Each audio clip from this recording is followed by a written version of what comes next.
It's widely known America's children are far behind in learning thanks to the teachers union COVID lockdowns. In fact, they need 4 months of extra school at least to make up for it. Never mind that, more and more schools are switching to a 4-day week. We'll try to make sense of that nonsense next. All right, you're not going to believe this one. The Justice Department is reaching out to Virginia parents with a gesture that nobody asked for. Writing to school board members offering their services in conflict resolution as the district examines transgender policies for the upcoming year. Fox News' Rich Edson is in Fredericksburg, Virginia, with the details. Hey, Rich.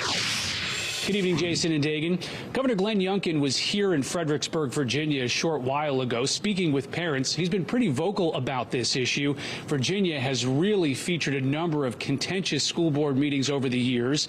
The latest was a couple of weeks ago in Roanoke, while the board was implementing Youngkin's controversial transgender policies. Police arrested a couple of attendees, and as a result, an office within the Department of Justice, the Community Relations Service, sent board members an email offering to mediate differences in the community. The governor told us that's political interference.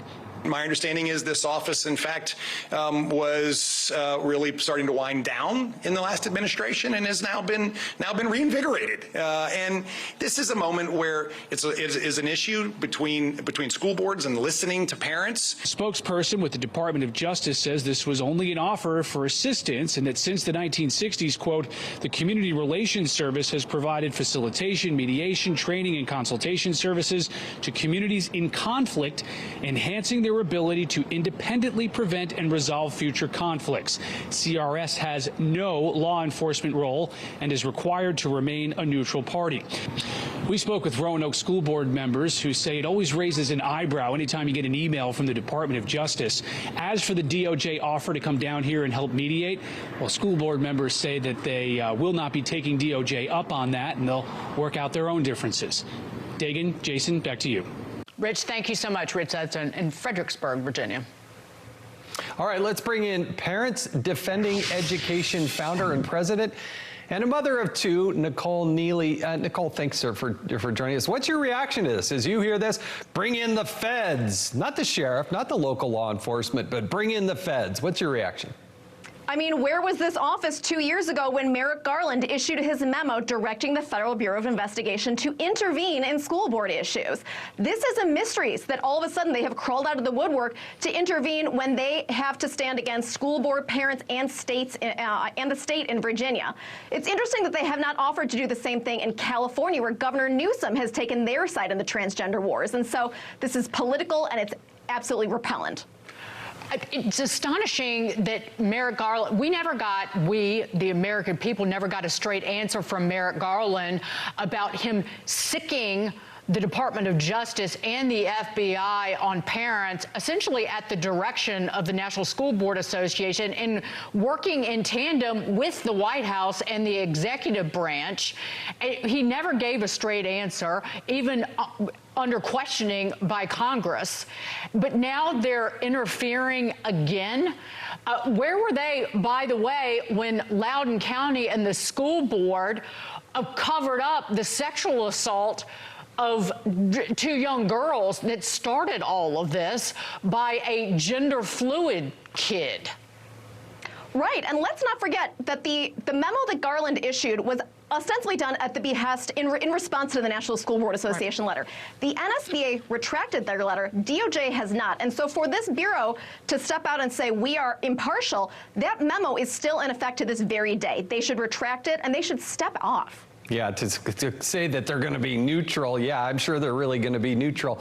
All right, we got to go to another thing. Study after study shows the effects of school closures had on America's children, and districts nationwide have been struggling to catch up on those losses. According to one study, it would take students more than 4 months to catch up in reading, 5 months for math. And despite that fact, politicians and educators across nearly 900 school districts have decided to cut the week short and implement a 4-day school week. Nicole, how can they even conjure this idea? Is it the unions? It is the unions. One of the reasons that we're being told that this is necessary is because of money. We do not have enough money.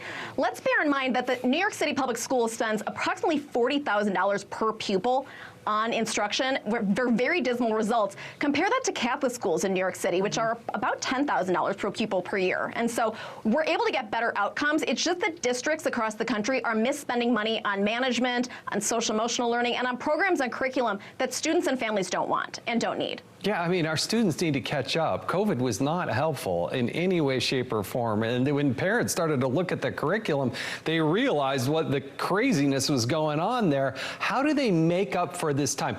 I did 4-day-of-school weeks when I was a senior in high school in Granby, Colorado. It worked there, but we didn't have less hours of education.